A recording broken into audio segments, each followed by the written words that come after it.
Dear reverence, 10 வருஷம் முன்னாடி இயேசு எச்சரிக்கிறான்ற ஊழியத்தை ஆரம்பிக்கும் போது எங்கள் அப்பாட்ட ஆனால் காசு இல்லை. அவரோட சொத்தை எல்லாத்தையும் விற்று தான் ஆரம்பித்தார். நல்லா ஜபிச்சார், ஊழியமும் பண்ணார். அதுதான் இப்போது உலகம் ஃபுல்லாக ஸ்ப்ரெட் ஆகிருக்கு. ஆமாம், இது ரொம்ப மகிழ்ச்சியான செய்தி. ஒன்றுமே இல்லாமல் இருந்த நம்மளை இன்றைக்கி ஆகாசத்தில் நிற்க வச்சுருக்காரு ஆண்டவர். ஆனால் நம்ம ஒரு வருஷத்துக்குடைய டேர்ன் ஓவரே பார்த்தீங்கன்னா 1800 crores. இது போக 1,00,000 பேருக்கு நம்ம அசோசியேஷன் சொல்கிறோம் ஒரு வருஷத்துக்கு. சந்தோஷமான செய்தி தான். வருஷந்தோறும் நம்ம வருமானம் 20% இன்க்ரீஸ் ஆகிட்டே இருக்கு. இந்த வருஷம் நம்ம வேலை செய்கிற எல்லாருக்கும் ஒரு ஹைக்கு கொடுத்துட வேண்டியதுதான். அதெல்லாம் அப்புறம் பார்த்துக்கலாம். இப்போ நாங்கள் எல்லாரையும் கூப்பிட்டதுக்கு ஒரு இம்பார்ட்டண்ட்டான விஷயம் இருக்குது. நம்ம சபை உலகம் ஃபுல்லாக பரவி இருக்குது. கேபிட்டல் இன்கம் இன்க்ரீஸ் ஆகிருக்கு. 7,000 பேர்கிட்ட நம்ம சபையில் வேலை பார்க்குறாங்க. நம்ம இதை நெக்ஸ்ட் லெவலுக்கு கொண்டு போகணும். அடுத்த லெவல்னா புரியல. ரெவன்யூ இன்க்ரீஸ் பண்ணணுமா? அது எப்போவுமே நம்ம டார்கெட் தானே. இந்த வருஷம் ஆஸ்திரேலியாவில் ஒரு பெரிய சபை கட்டணும். ஒரு 400 ஏக்கர் லேண்டு பார்த்துருக்கேன். அதுக்கு லீகல் டிஸ்கஷன் போயிட்டுருக்கு. மெல்போர்னில் இந்த வின்டம் ஏரியா பக்கத்தில் தான். அங்கே நிறைய இந்தியன் கம்யூனிட்டிஸ், சைனீஸ் கம்யூனிட்டிஸ்லாம் இருக்காங்க. நம்ம டாப் லைன் மார்ஜினுக்கு செம்ம பூஸ்டாக இருக்கும். வருமானம் சூப்பராக வரும். ஆமாம், இந்த வருஷம் நம்ம எக்ஸிக்யூட்டிவ் கமிட்டியோட போனஸ் எப்போ வரும்? உங்கள் எல்லாருக்குமே இந்த மாதத்துக்குள்ளே வந்துடும். ஆளுக்கு அட்லீஸ்ட் 50C வரும். இந்த பிளானு ஆஸ்திரேலியாவில் நம்மளுக்கு செட் ஆகிடுச்சுன்னா உங்கள் எல்லாருக்குமே ஒரு விழா free. We need to focus. Wow, that's impressive. கண்டிப்பாக நான் கூட ஒரு ரோல்ஸ் ராய்ஸ் வாங்கணும்னு நினச்சிக்கிறேன். பென்ஸ் ரொம்ப கம்ஃபர்டபுளாக இல்லை. ஆமாம் லாரன்ஸ், நீங்கள் ஒன்றும் பேச மாட்டேங்கிறீங்க. இல்லை, இந்த ஊழியம் ஆரம்பிக்கும் போது இருந்த நோக்கத்தை விட்டு கொஞ்சம் விலகி போகிறோமோன்ட்டு பயமாக இருக்கு. நற்செய்தி அறிவிக்கிறத பற்றி பேசுகிறத விட ரெவன்யூ பற்றி தான் நிறைய பேசிகிட்டு இருக்கிறோம். இயேசுடைய அடிப்படை போதனைகளை மறந்துட்டு போகிறோமோ அப்படின்ட்டு பயமாக இருக்கு. What is this Lawrence? கடவுள் நம்மளை ஆசீர்வதிச்சிருக்காரு. நம்ம மேலே மேலே போயிட்டே இருக்கோம். இதில் என்ன தப்பு இருக்கு? வருஷம் பல கன்வென்ஷன் நடத்துகிறோம். கடவுளோட வார்த்தையை பற்றி சொல்கிறோம். அப்படியே காணிக்கையும் ஹெவியாக வாங்குறோமே. எனக்கு வர இந்த நிறுவனத்துக்கு போக்கே பிடிக்க மாட்டேங்குது. காணிக்கை எல்லாம் எதுவுமே நடக்காது லாரன்ஸ். நிறுவனத்தோட வருஷ செலவு எவ்வளோ கோடின்னு தெரியுமா? we need money. எல்லாருக்கிட்டையும் 10% வாங்குறோம். அப்படின்னு பார்த்தா நம்ம வருமானத்துலேயும் 10% கொடுக்கணும் தானே. அப்போ நமக்கு நிறுவனத்திலிருந்தே 180 கோடி கொடுக்கணுமே. என்ன லாரன்ஸ், பைபிளே மறந்துட்டீங்களா? நம்ம லேவியர்களுக்கு கொடுக்க வேண்டிய கடமை இது. சரி, let's not talk about it. நமக்குள்ளே சண்டை வேண்டாம். நீங்கள் வேணும்னா விலகிக்கலாம். செட்டில்மெண்ட்டோடு அமுச்சு விட்ருவோம். இங்கே பாருங்க, பிடிக்குது பிடிக்கலங்கிறது இல்லை, எது சரி எது தப்புங்கிறது தான் எங்கள் பேச்சு. எனிவே இங்கே கண்டினியூ பண்ணணுமாங்கிறத நான் ரீகன்சிடர் பண்ண தான் போகிறேன். என்ன லாரன்ஸ், கோச்சுக்காதீங்க. நம்ம நிறுவனத்தில் உங்களுக்கு நல்ல நேம் இருக்குது. உங்கள் சாங்ஸ் எல்லாம் வைரலாக போயிட்டுருக்கு. நம்ம இதை பற்றி அப்புறம் பேசுவோம். இந்த ஆஸ்திரேலியா பிளானை பண்ணுறதுக்கு நம்ம அட்லீஸ்ட் ஒரு 400 கோடியாச்சும் சுருட்டணும். எல்லாரும் உங்கள் ஐடியாஸை கொண்டு வாங்க. Let's discuss.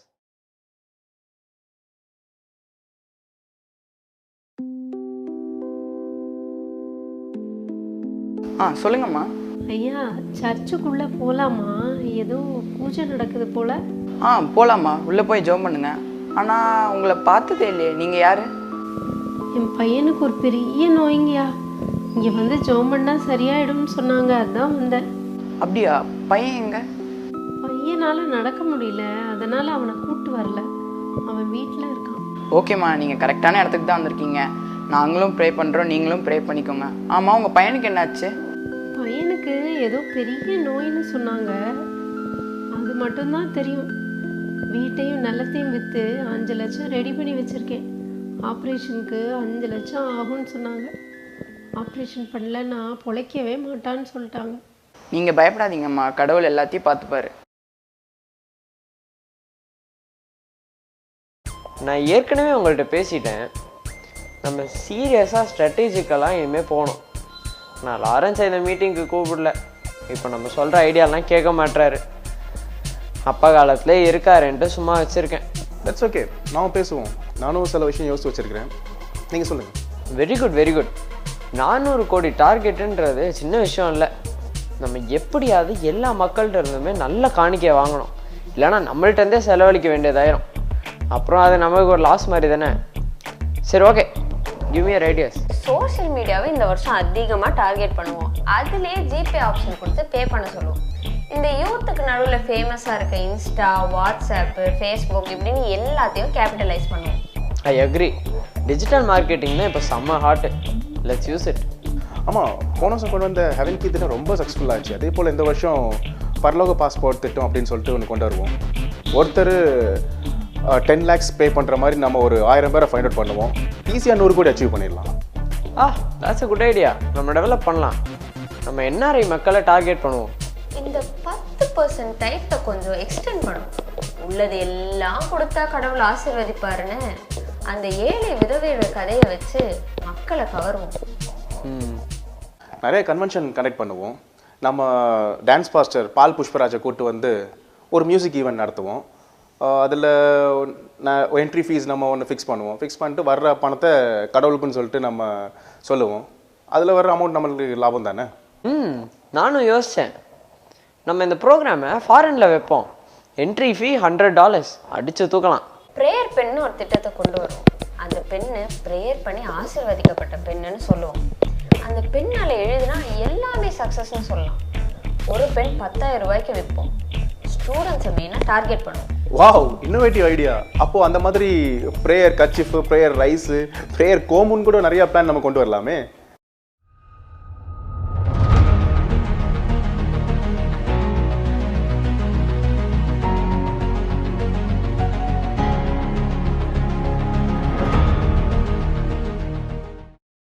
Very constructive discussion. இன்றைக்கி நம்ம பேசின ஐடியாஸில் ஒரு 10 ஐடியாவை மட்டும் நல்லா மார்க்கெட்டிங் கொண்டு வரோம். ஐடியாவை பணமாக்குறதுக்கு நம்ம புதுசு கிடையாது, வருஷம் பண்ணுறது தான். ரீகேப் பண்ணலாமா? மக்களுடைய மனசில் பயத்தை விதைக்கணும். அந்த பயத்தை போக்குன்னா இதுதான் வழின்னு சொல்லிட்டு திரும்ப திரும்ப நம்ம சொல்லணும். மக்களோட மனசில் ஆசையை தூண்டணும்.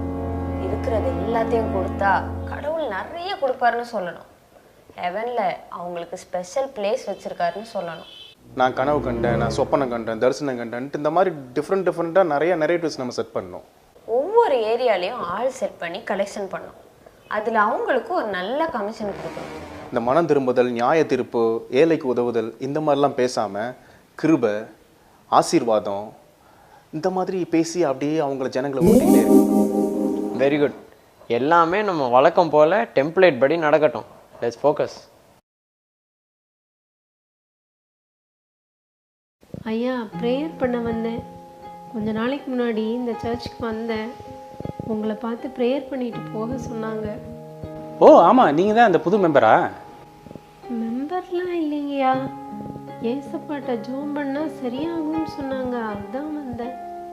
இங்கே வந்தாலே நாங்கள் மெம்பர் ஆக்கிடுவோம். டோன்ட் வரி, உங்கள் பையனுக்கு நாங்கள் ஆல்ரெடி ஜெபிக்க ஆரம்பிச்சிட்டோம். எல்லாமே சரியாயிடும். ஓ அப்படியா, ரொம்ப நன்றிங்கய்யா. நீங்கள் விசுவாசிக்கணும், ஆப்ரேஷன் இல்லாமல் சுகமாகும். இங்கே சர்ச்சில் நிறைய பேருக்கு சுகமாக இருக்குது. ரொம்ப சந்தோஷமாக இருக்குதுங்கய்யா, ரொம்ப நிம்மதியாக இருக்குது. நீங்கள் பையனுக்கு ஆப்ரேஷன் வச்சுருக்க பணத்தை காணிக்கையாக கொடுத்துருங்க, எல்லாத்தையும் கடவுள் பார்த்துக்குருவார். பணம் அது நான் ஆஸ்பத்திரியில் கட்டணுங்க. உங்களுக்கு விசுவாசமே இல்லை. ஆப்ரேஷன் பண்ணாலும் சக்ஸஸ் ஆகுமான்னு தெரியாது. கடவுளை நம்புறீங்கன்னா காணிக்கை கொடுங்க. ஹாஸ்பிட்டலில் நம்புறீங்க அப்படின்னா ஹாஸ்பிட்டலில் கொண்டு போய் கட்டுங்க. ஐயா, அது வந்து இந்த பாருங்கம்மா, குமாரசாமின்னு ஒருத்தர் இருந்தார்.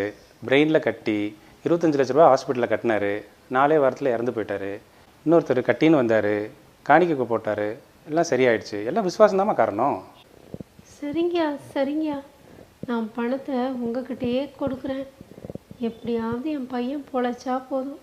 எனக்கு இருக்கிறது ஒரே பையன். ரொம்ப சந்தோஷமா. இந்த காசில் ஒரு காசு கூட நான் எடுத்துக்க மாட்டேன். எல்லாம் ஏசாச்சிக்கிற ஊழியத்துக்கு தான் பயன்பட போகுது. உலகம் பூரா நிறைய மக்கள் இதனால் பயனடைகிறாங்க. ஐயா, நம்ம சர்ச்சோட டார்கெட்டை ஈஸியாக கம்ப்ளீட் பண்ணிடலாம். ஒரு ஆளை நான் பிடிச்சி வச்சுருக்கிறேன். ஆமாம், 5 லட்சம். ஏயா சர்ப்ரைஸ், கடவுள் தான் அனுப்பிச்சி வச்சுருக்காருன்னு நினைக்கிறேன். சரி, ஓகே, வைக்கிறேன். இதோ இயேசுவின் எச்சரிக்கை வருது. செல்வந்தன் விண்ணகத்துக்கு போவதை விட ஊசியின் காதில் ஒட்டகம் நுழையும்னு சொல்றாரு. கொடுக்குறவன்ட்ட மட்டும்தான் கொடுப்பாரு, இல்லைன்னா அவன்கிட்ட வந்து எடுத்துருவாரு. நீ சேர்த்து வைப்ப. மிட் நைட்ல கடவுள் உயிரை எடுத்துட்டு போனா எங்க போவ? நரகத்துக்கு தான் போவ. உன்கிட்ட இருக்கிறது எல்லாத்தையும் கொடு, கடவுளுக்காக கொடு. அப்போதான் அவர் மேலே மேலே உயர்த்தி வைப்பார். அதிகாலை 3 மணி இருக்கும். நான் உபவாசி ஜெபிச்சிட்டு இருந்தேன்.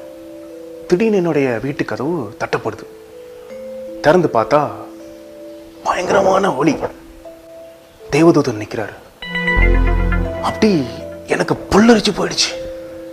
நீங்க யாருன்னு கேட்டேன். நான் தான் கபிரியல் தூதன், மரியாளுக்கு மங்கள வார்த்தை சொன்னான்னு சொன்னார். என்னால் நம்பவே முடியல. உனக்கு என்ன வேணும்னு கேட்டாரு. நான் உலக ஆசையே இல்லாதவன், எனக்கு என்ன வேணும்? ஆனா ஒண்ணு கேட்டேன். இந்த என்னுடைய பேனா இருக்குல்ல, என்னுடைய பேனாக்களை ஆசீர்வதிங்க, அதை யூஸ் பண்ற ஜனங்களை ஆசீர்வதிங்கன்னு சொன்னேன். அவர் தன்னுடைய சிறகுலால அந்த பேனாவை ஆசீர்வதித்தார். அந்த பேனாவை ஆசீர்வதிக்கும் போது அப்படியே அவருடைய ஒளி அந்த பேனாக்குள்ள ஊடுருவதை நான் பார்த்தேன்.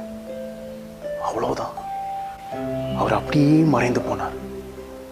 அந்த பேனாவை ஆசீர்வதித்து போனார்.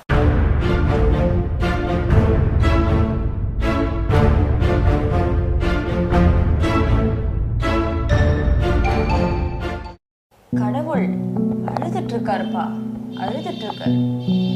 உலகம் முழுவதும் சுவிசேஷம் பரவணும்னு சொன்னார். அதுக்கு நீயும் நானும் தான் காரணம்னு சொன்னார். ஆனா நாம வேலை வேலை வேலை வேலைன்னு பாவத்தை அடிக்கிட்டே இருக்கோம்.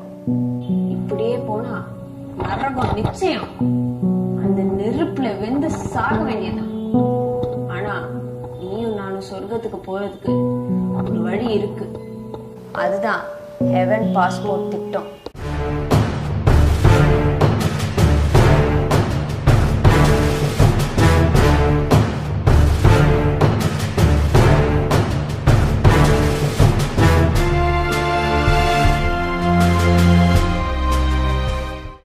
எல்லாருக்கும் மேல கடவுளனை உயர்த்தி வைக்கணும்னா எல்லாரோட அதிகமா நீ கொடுக்கணும்.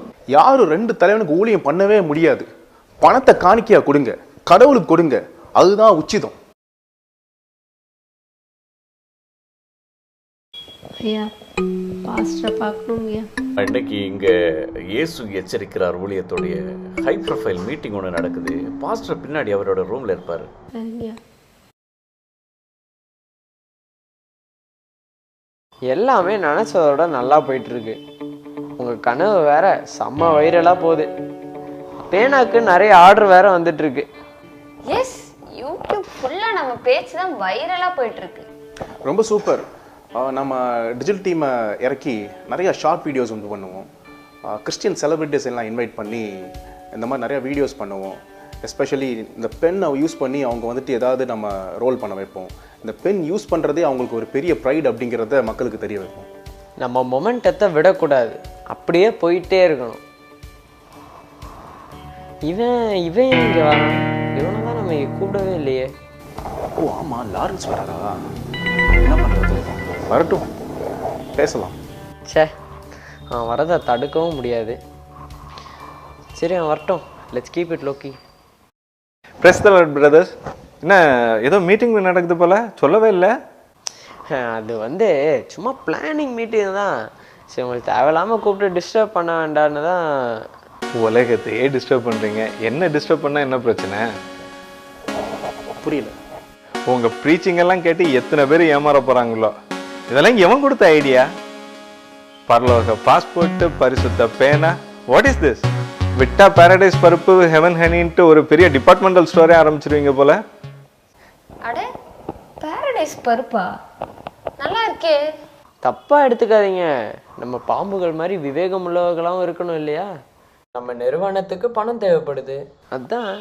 என்ன சப்பக்கட்டு கட்டினாலும் சரி, நீங்கள் செய்கிறது மிகப்பெரிய பாவம்.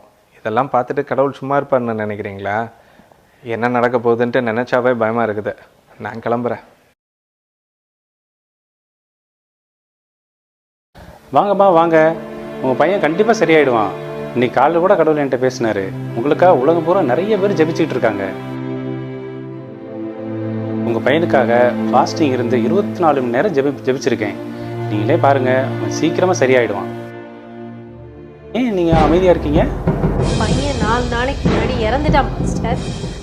என்ன சொல்கிறீங்க? நீங்கள் சொல்லவே இல்லை. ஆப்ரேஷன் பண்ணா பொழைச்சிருப்பான்னு வீட்டில் எல்லாரும் என்கிட்ட ஒரே சண்டை. பணத்தை என்ன பண்ணேன்னு என்னை குடஞ்சி எடுத்துட்டாங்க. சி விசுவாசம் தான் முக்கியம். நீங்கள் புது மெம்பர் இல்லையா, கொஞ்சம் விசுவாசம் பார்த்தலன்னு நினைக்கிறேன். என்னையா விசுவாசம் வனவாசம்? நான் சர்ச்சுக்கு வராமல் இருந்திருந்தா இந்நேரம் என் பையன் பொழைச்சிருப்பான். சரியான பணந்தின்னி கழுகுகளாக இருக்கீங்க. உங்களை பார்த்து ஒரு விஷயம் சொல்லிட்டு போலான்னு தான் வந்து. சொல்லுங்கம்மா. அந்த கடவுளை கடைசிறக்காக்கி ஏழைகளை ஏமாத்தி கோடிக்கணக்கா சம்பாதிக்கிறீங்களே, நீங்கெல்லாம் நல்லா இருப்பீங்களா?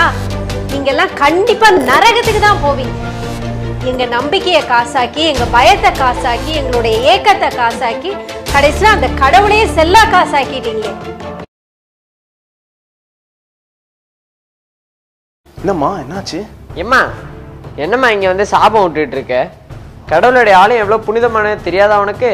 ஓ நீங்களா? உங்களை டிவியில பார்த்துருக்கேன். எல்லாத்தையும் குடு குடுன்னு கத்திட்டு இருப்பீங்களே.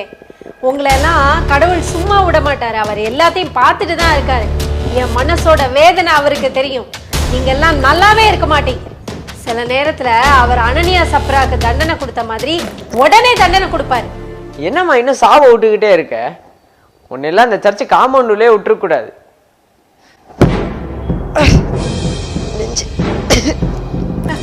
என்ன நெஞ்சு வலியா? எத்தனை பேருக்கு உங்களால நெஞ்சு வலி வந்திருக்கும். என்ன பண்ணீங்க நீங்க? கொஞ்சம் வலிச்சா ஒண்ணும் செய்யாது. கடவுள் பார்த்துட்டு தான் இருக்காரு. நீங்க எல்லாரும் நாசமா போவீங்க. நெஞ்சு வலிக்குதே. சாவ போறேன்னா செத்தா பழுத்து போனா நல்லது போனா. ஐயோ என்னங்காச்சு? என்னங்காச்சு? நான் ஆம்புலன்ஸுக்கு ஃபோன் பண்ணுறேன்.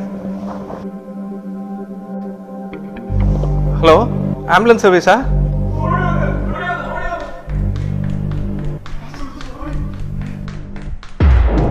நீ சேர்த்து வைப்ப. மிட் நைட்ல கடவுள் உயிரை எடுத்துட்டு போனா எங்க போவ? நரகத்துக்கு தான் போவ. பழுத்து போனா நரகத்துக்கு போனா. கடவுளை வைத்து மத வியாபாரம் செய்பவர்களுக்கு ஐயோ கேடு. அவர்களின் அழிவு சர்வ நிச்சயம். சிந்தியுங்கள். பணத்தை குறிவைக்கும் போதகர்களையோ இயக்கங்களையோ நம்பாதீர்கள். பைபிளை வாசியுங்கள். கடவுளை அறியுங்கள். அவர் சொற்படி நடங்கள். அன்பையே வாழ்க்கையாக்குங்கள். அதுவே உண்மையான ஆன்மீக வாழ்க்கை. நன்றி. நன்றி.